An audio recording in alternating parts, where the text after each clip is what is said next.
Hi, I'm a lesbian, or at least I think I'm a lesbian. Yes, but I'm the biggest, let's be real. This is just to prove. What? I want to come on here and have a good time. Oh, yeah. Oh, they saw my tum-tum! The moon landing didn't happen. Oh, sorry, I farted. What? Amberlynn did not shower the whole time we were at my mom's. The 20-piece McNugget thing, she came back in a video and said that she had not eaten, or I came back and said she didn't eat a 20-piece nugget. She had me say that. She did eat a 20-piece nugget. She really did. The tea is definitely coming. Hey Gauls, welcome back. Our Gaul Dusty is back with the tea, and Pookie is still acting unbothered while being super bothered lol. Before getting into the video, we have some other drama lol. Dusty posted this on her Instagram and YouTube.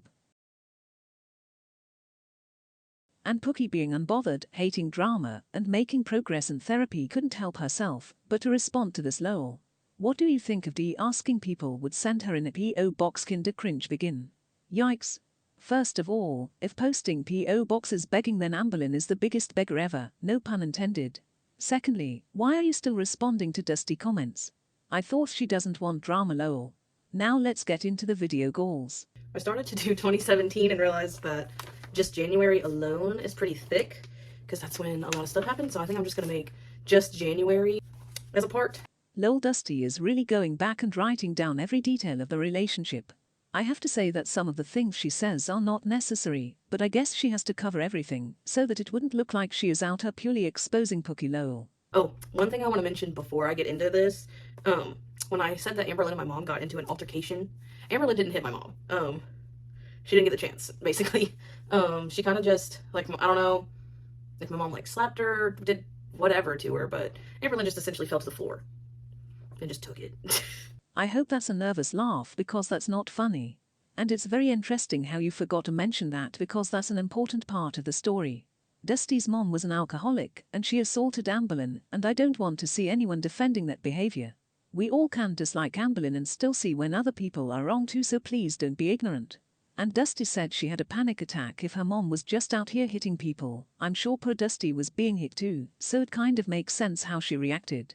Amberlynn shows a lot of soups. Like I said, I never ate those. She mentions the thing where I got called an it at a restaurant again. I already addressed this before, but that did not happen. I did not get called an it. And when she's explaining it in this part, she makes an excuse that I wasn't there to hear it. So, who's to say that actually happened? She seems to believe that Pookie is a pathological liar, and she makes things up. It is just interesting how she didn't say anything and stayed friends with her for the next 5 years lol. We all love Amberlynn tea from Dusty, but all I'm saying is that we should take what she says with a grain of salt. Because Dusty is a person who used Amberlynn for money, and then after that, she is exposing her.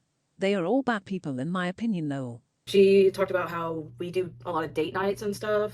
I wouldn't really call it date nights. I would call it Amberlynn making a plan for the day and doing it. She said that her favorite date night, though, was to stay in bed and cuddle. We, like, 98% of the time never did that. We were always having to go somewhere. Like, we never stayed home, really. She said something about us paying for the U-Haul when we moved to Kentucky. I stated that before. We did not pay for that U-Haul. Her foster mom did. I could be wrong, but all I remember Amberlynn saying about her foster experiences were bad things. I don't think she ever mentioned her foster mom paying for anything lol. Lylin was really lying hardcore lol. And it says, at this point in time, that's when I had started to make a couple friends myself at work. Lola, cause she started hitting on Dana and making her exit plan. Amberlynn made a soup and she counted the calories that were in the soup. And then I wrote this down when we were at P.F. Chang's with Charlotte and Jalissa. We all read our fortune cookies and mine said, new changes coming soon. And I put, i.e. dumping Amberlynn. Because at this point in time, things had been rocky for a little while. Lol, she really is enjoying this. I wonder why they stopped talking. Because the way Dusty is so over Pookie indicates that they had a huge falling out event. Talking about getting rid of necklaces just to buy more. She started talking about having anxiety attacks at work. I only ever remember her having an anxiety attack at work, like, I don't know, like a couple times. It was not like an everyday thing towards when she was quitting. I mean, 2 times is not nothing lol. But I totally see Amberlynn using that as an excuse to quit. She could have just said she didn't want to work. But I think she didn't want to because she has a video stating that she doesn't want to be at home all day doing YouTube. She describes it as a bad thing, so she made the anxiety excuse. I didn't understand why she was quitting. I think really she just didn't want to work. I think she just wanted to do the YouTube, and that's just what she decided to do. I agree, I think that was the main reason. I also remember her saying that her back and foot hurt because of sitting all day, and for someone her size, I'm sure that's not comfortable, lol. I said I thought the job would be perfect for her. It didn't require a lot of anything, and it was really easy money because she was good at it. It wasn't hard work. She made up a lot of excuses of why she wanted to quit her job, and she stated I said that I was like, yeah, you need to quit. You know, just do YouTube and stay home. I did not tell her that straight up. I told her that she's an adult and it's clearly her choice. I shouldn't have a say in if she wants to keep her job or not. Lol, yes, Amberlynn said that Dusty was encouraging her to stay at home, and I don't believe Dusty, lol. She wanted to be closer to Dana, and Amberlynn quitting would make that a lot easier. She was making decent money on YouTube, though, I can say. And then I also put, this says, Amberlynn was not fired from her job. She just never went back. That's literally it. She literally had me take her home. We stayed home for a day, and then she literally just never came back. I know that our boss did call her and try to talk to her about, like, oh, you know, like, what's wrong? Why don't you want to stay? And she gave her a chance to, like, make up her mind, but she obviously made up her mind. Lol, that's very interesting. I wonder why she did that. Because she claimed that she loved her job and co-workers. I remember her saying her boss and daughter were a fan of hers. So it is very disrespectful to do this. After she quit, she really wanted me to, when I went on lunch, because I only got a 30-minute lunch, we got 2 15s and a 30. During lunch, she wanted me to sit in my car and call her and just talk to her on my 30 minutes. But I don't know, like, it was like I had to, you know? I didn't have a choice. Like, I couldn't be like, oh, you know, actually I wanted to hang out with so-and-so during lunch, you know, whatever. No, that was not an option. Now this I believe 100%. Amberlynn is very needy and jealous too, lol. We all were calling them mother and toddler, and that's how they really acted, lol. But I can't imagine dealing with that. Amberlynn doesn't live in the real world, and because she literally had nothing going on in her life, she was doing this to Dusty. I had friends that I wanted to hang out with, but Amberlynn only really wanted me to sit either with Charla or be in my car and talk to her. That was literally it. I mean, both Dusty and Amberlynn are cheaters. That's why she was so insecure about this. I also put, at this point in time, Dana and I hadn't spoken since like before Thanksgiving. And then we still weren't talking at this point. Had not spoken since Thanksgiving. So this is where it's going to get interesting for y'all. Because y'all have thought different for so long. Who can keep saying this, lol?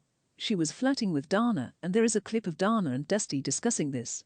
Dusty said she asked her out or something and Dana ignored her. Dana said that you had a girlfriend. She starts explaining that we broke up, because we broke up 13 days into January. Okay, now this is the new hot tea goals. Let's see what happened during the drunken era, lol. So, the night that we broke up, I went on lunch, but I wanted to eat lunch with my friends. Literally just sit in the building of work at a table and sit with the friends I had made. It was literally 2 people. And Dana was not one of them. Amberlynn wanted me to call her, and I did lie to her. Okay, so I'll admit to that. I lied to her and said that they were doing announcements at lunch that were important, so I couldn't call her. Like, I had to stay in the building. So Amberlynn texted Charla about these announcements, and of course, Charla didn't know what she was talking about. So she said we didn't have any, and Amberlynn was going off on me. So she was going off. I didn't have time to argue with her. I had to put my stuff up, and I had to go to work. I said the drive home was about 30 minutes, and, you know, she called me. We were going off on each other, just screaming back and forth, and I was just tired of arguing with her and her trying to be so controlling. And I literally broke up with her, and then I hung up. And then I just refused to answer the phone, and she kept calling to the point I just turned it off. I must have turned my phone back on at some point, because I ended up meeting Charla, and we went somewhere to eat, and we hung out, like, for the majority of the night. I just didn't want to go home. I didn't want to deal with her. I went home super late. I came home, and she tried just arguing with me some more, trying to figure everything out, and I basically just explained to her, like, we weren't clicking no more. Like, it was becoming more of a hassle than a relationship. Didn't know what I was going to do, but I knew it wasn't being with her. Finally just went to sleep. Did have to sleep in the same bed as her, because that was a whole thing. As I said, Amberlynn is super controlling, and she is very jealous too. It is very clear that these two had no trust between them. And that's because both of them know that they would cheat if the circumstances allowed it, lol. Now I can totally see why she lied, because it is literally very draining to deal with someone like Amberlynn, lol. She wanted Dusty to call her every lunchtime to make sure she wasn't cheating. However, Dusty is not telling the whole truth, and you would see later that she wanted to hook up with one of those 2 people that she called friends, lol. So yes, Amberlynn was very controlling, but I think besides her insecurities, Dusty was giving her reasons to be more suspicious. I went to my mom's the next day and just tried to stay gone for the day, and then Sunday it was Charla and I just hung out. I didn't want to fix it, and I knew she wouldn't change. Like I said, she did still make me sleep in the bed with her. She blames it on her attachment issues and anxiety, but I literally just gave in to sleeping in the bed with her just to not hear it. Oh my god, I just remembered this, girls. Amberlynn made Dusty sleep with her after they broke up. Now that's very wrong, and I don't know why Dusty accepted this. She seems like she stands up for herself a lot of the time, but sometimes she makes very questionable choices. At this point in time, Dana had a boyfriend. Like, after me and Amberlynn broke up, it was literally like that night. It was one of the girls that I ate lunch with that I lied to Amberlynn about. We hung out that night, like I said, that we broke up, and Charla, and I don't know, like, I was like, oh, maybe, I thought about just like messing around with this girl, basically. Not anything coming out of it. I just was like, I don't know, kind of like a rebound type thing. I was like, maybe. Now this is where she lost me, lol. It's not rebound when you are trying to sleep with someone 30 minutes after a breakup. And she already lied about hanging out with this girl, so you know she was thinking about this before the breakup. I actually started trying to hang out with that other girl a lot and just basically trying to hook up with her. I also just talked to her, kind of like confided in her, just talked about stuff with her. I ended up asking her out on a date though, just to see like where things would go. And she basically just told me she didn't want any sort of relationship because she had just some personal stuff going on that she wanted to work on. Lol, thank God someone had a standard in that damn town. It is so funny how much drama they had. Now we get into the Dana stuff. Dusty tried to hook up with the girl and didn't work out. So shortly after this, her and Dana started talking. And it is not just Amberlynn, it seems like everyone in Amberverse can't be alone for a month lol. They are all with new people right after the breakup and some before the breakup lol. It wasn't the day after me and Amberlynn broke up, but like the second day. So it was the day after I changed all my social media. Dana actually texted me and she just said, hey, I saw on Facebook that Dana and her boyfriend had broke up.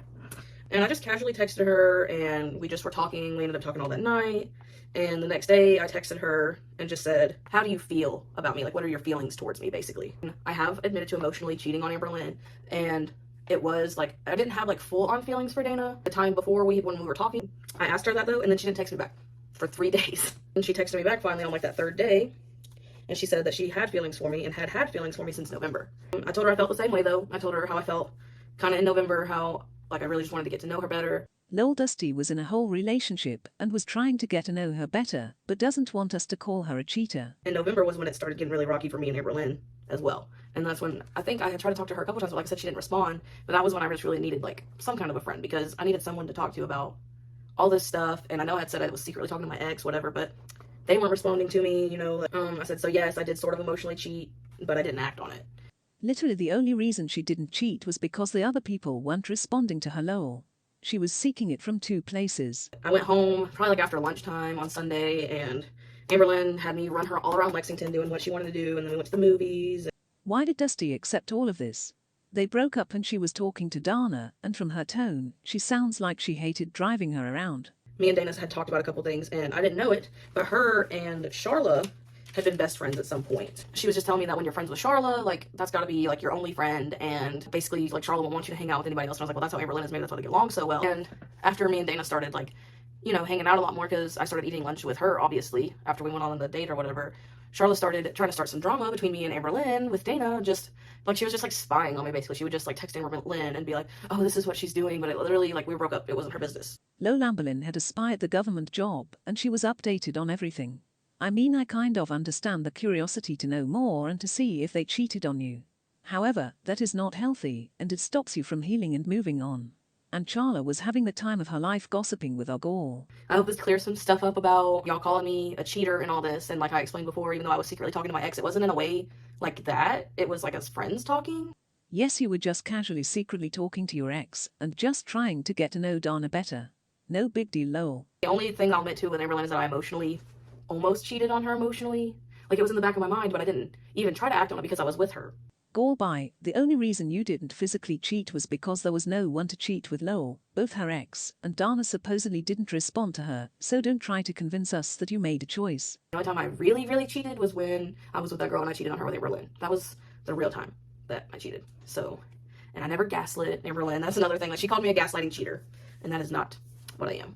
She was just very controlling and wouldn't let me do what I wanted to do. It was always what she wanted to do.